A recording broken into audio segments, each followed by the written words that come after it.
Et coucou tout le monde, étape 5 et sûrement la plus courte entre Mandaï, 950 mètres d'altitude, et Tézac, 850. Par contre on passe par les crêtes à 1500, donc dénivelé je crois aujourd'hui environ 700 mètres positifs et 900 négatifs. Ça va faire encore mal aux jambes, donc je suis parti de Mandaï avec un temps Mosan. Bon, je suis totalement équipé. Cape de pluie, le pantalon de pluie, mais je transpire de l'intérieur, hein. Forcément en montant à travers les bois, ça grimpe bien et du coup je transpire et voilà, ça s'évacue pas très bien, donc j'ouvre de temps en temps la veste. Alors j'ai la chance, c'est que je monte dans des bois, comme là, alors des fois c'est très sombre. Et du coup, ça m'abrite quand même pas mal de la pluie. Donc, je peux mettre un peu la casquette, basculer la capuche en arrière. Et je suis le chemin et je vois plein de traces de pas. Je pense que les randonneurs de Pessac, de la région bordelaise, sont déjà passés. Ils ont dû partir aux alentours de 8h30 comme ils font chaque fois. Moi, je suis parti 2 heures après. Et le but du jeu, c'est essayer de les rejoindre. Et puis, ce soir, un gîte pas comme les autres. Vous verrez, surprise. Ah, et j'oublie pas, il faut que quand il fasse beau, normalement après-midi, je finisse. Ça se dit ça? Il faut que je finisse, oui, subjonctif présent, de vous parler des gentianes. À tout à l'heure.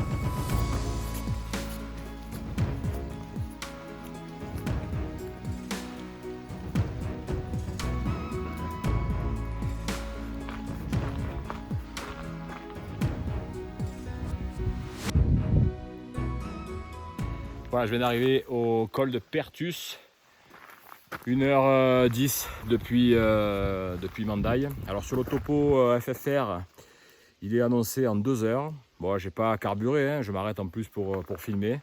C'est vrai que les données sur le topo sont très larges. On prend pas au kilomètre, là j'ai fait 4 km, mais en fait il y a surtout pratiquement 600 de dénivelé et on prend 1 heure pour 300 de dénivelé. Voilà, donc là je vais aller vers la crête des Lancaises. Il pleut pas beaucoup, c'est bouché avec du brouillard et je n'ai toujours pas aperçu le groupe de Bordelais. Allez, je continue.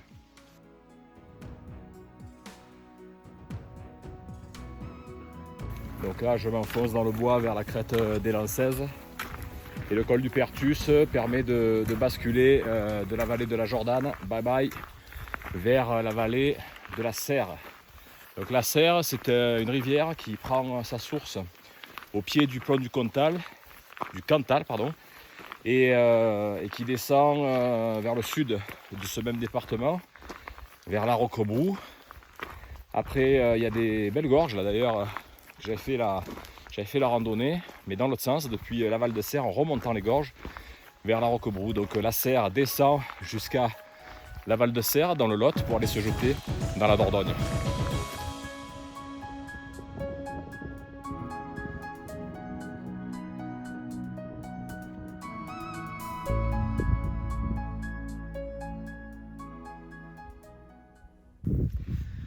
Bon ben voilà, sur la crête, un peu à l'abri du vent, donc je vais bien vous parler des gentianes. Donc ici, pourquoi beaucoup de gentianes? Déjà parce qu'on est au-delà de 1000 mètres. Et surtout que la gentiane aime la terre volcanique. Et donc la récolte se fait essentiellement pour ses racines. Et quand la plante a plus de 20 ans. Alors comment la reconnaître? C'est quand les récolteurs avec des grandes bêches dentées les déracines. Sur les racines, vous avez des petits anneaux rondelés qui correspondent au nombre d'années. Et donc c'est vraiment ces racines-là qui vont servir à établir la liqueur et surtout le pouvoir amérisant qui donne à la gentiane ce fameux goût. Et donc après avoir été nettoyé, pressé, broyé et plongé dans de l'alcool pour la distillation, eh bien on retrouve au travers de cette couleur jaune, eh bien oui, la gentiane. Alors pour ma part, j'ai pas bu de liqueur pendant ces 5 jours. Par contre, l'autre soir au Falgoux, j'ai pris de la glace à la gentiane. Effectivement, on avait bien ce goût amer Donc en sorbet mélangé avec de la poire et de la châtaigne. Ah, c'était délicieux. Bonne dégustation, mais n'abusez pas trop.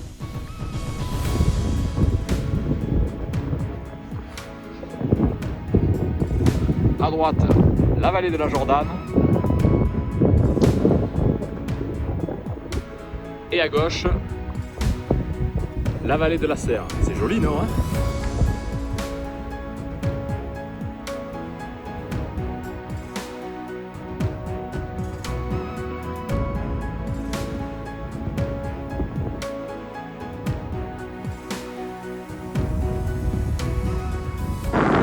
Ce matin, j'espère que vous m'entendez à l'élevage. Ce matin, à l'épicerie, la jeune femme qui tenait l'épicerie, l'hôtel, la boulangerie, le resto, le bar, multitâche.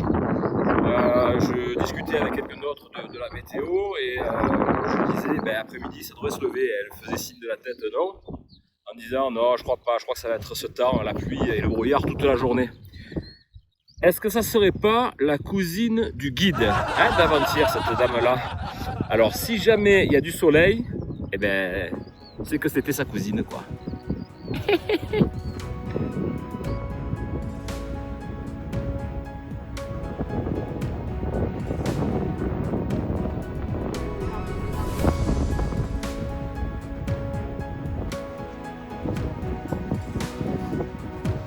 Vacherie de la Poche.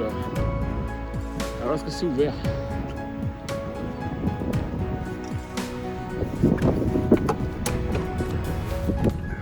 Eh ben non.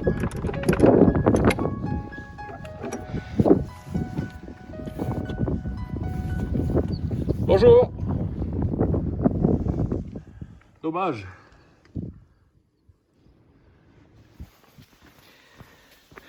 Pendant que je descends ce charmant petit chemin qui va me mener à Thiézac, j'ai oublié de vous parler d'un piège à loup à côté du col du Pertus. Il y avait donc un piège à loup. Comment était-il placé? C'est en fait un genre de puits carré ou rectangulaire, 1,50 m d'écart entre les parois, sur lequel les chasseurs mettaient un peu de feuillage, de branchage. Ils y mettaient un appât, une petite bête, animal dont on ne sait pas ce que ça pouvait être, hein, une poule peut-être, ou un animal de ce style. Le loup arrivant, essayant d'attraper la bête, tombait au fond. Alors au fond, dans certains, il y avait des pieux, donc soit l'animal, le loup, finissait empalé, soit il arrivait à attraper sa proie, mais par contre c'était son dernier repas. Et l'aventure, s'il ne s'était pas empalé, c'était le chasseur qui, faisant sa ronde, allait mettre fin à ses jours. Je parle du loup, bien sûr. Donc, mesdames et messieurs, bien entendu, ce piège à loup à côté du col de Pertus n'est que vestige.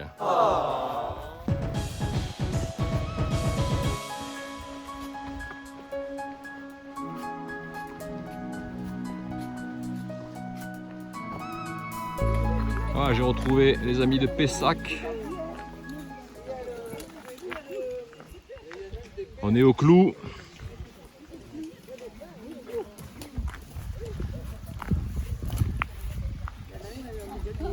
Bon, c'est un peu mouillé, c'est ça qui est embêtant, quoi.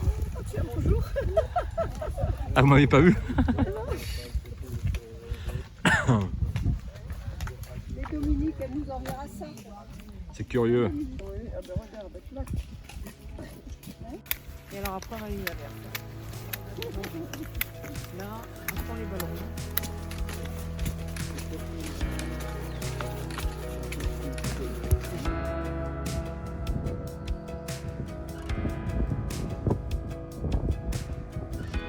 Voilà, le soleil se lève peu à peu.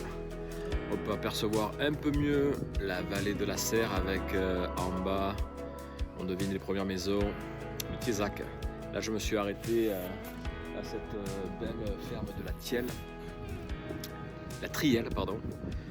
Magnifique bâtiment, là, une belle pierre volcanique, toit de Loze, un truc typique d'ici. Et voilà, vous avez vu, hein, on a un peu discuté avec les Bordelais que j'ai retrouvés en descendant de la vacherie de la Poche, là, à 2 km d'ici. On s'est abrité d'ailleurs un long moment là, sous le bois parce qu'on a pris une averse. J'espère que c'est la dernière averse de l'après-midi. Et là, eux, ils se sont descendus un peu plus bas là, dans le champ parce qu'ils vont à un gîte qui se trouve à 2 km de Thiézac en remontant un peu sur le vallon d'en face.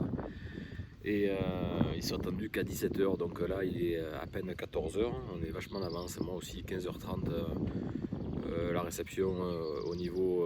Ah, oh, il ne faut pas que je le dise, c'était la surprise, vous verrez tout à l'heure. Bon, je vais me remettre en route, je vais enlever le haut, je vais débâcher mon pantalon de pluie. Je pense que c'est terminé pour la pluie aujourd'hui, du moins j'espère.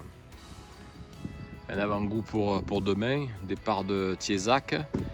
On va monter, passer au-dessus de la falaise là qu'on voit au milieu pour monter sur la crête et après partir tout droit vers le plomb du Cantal.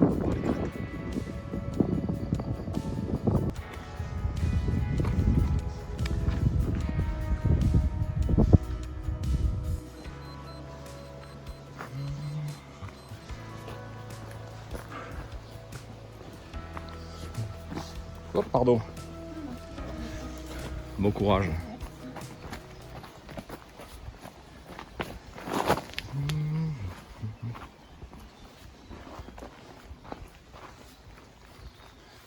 La grotte des ermites.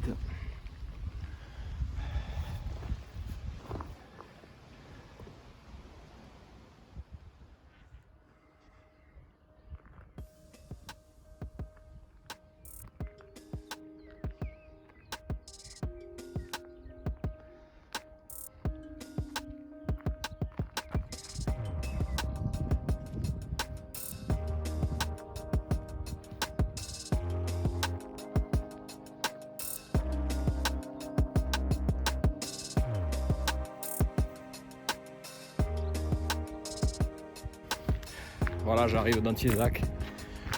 Le soleil semble revenir, même si y a des gros nuages dans la vallée de derrière là-bas. Mais ça a l'air d'être poussé hors de la vallée de la Serre. Joli petit village typique auvergnat avec ses toitures de l'os comme d'hab en fond de vallée. Voilà, écoutez, je descends progressivement dans le village.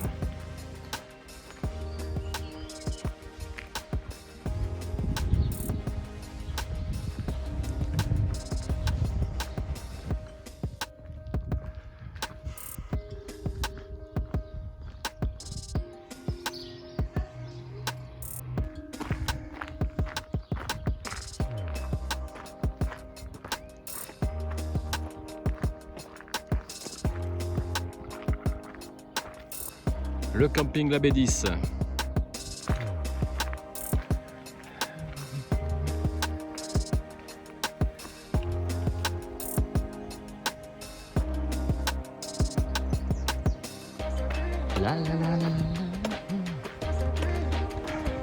La Serre.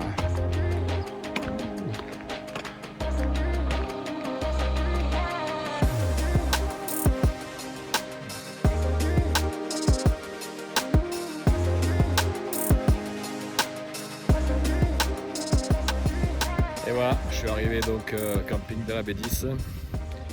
Très joli camping au bord de la Serre et vous le voyez derrière moi, c'est là-dedans que je vais passer la nuit.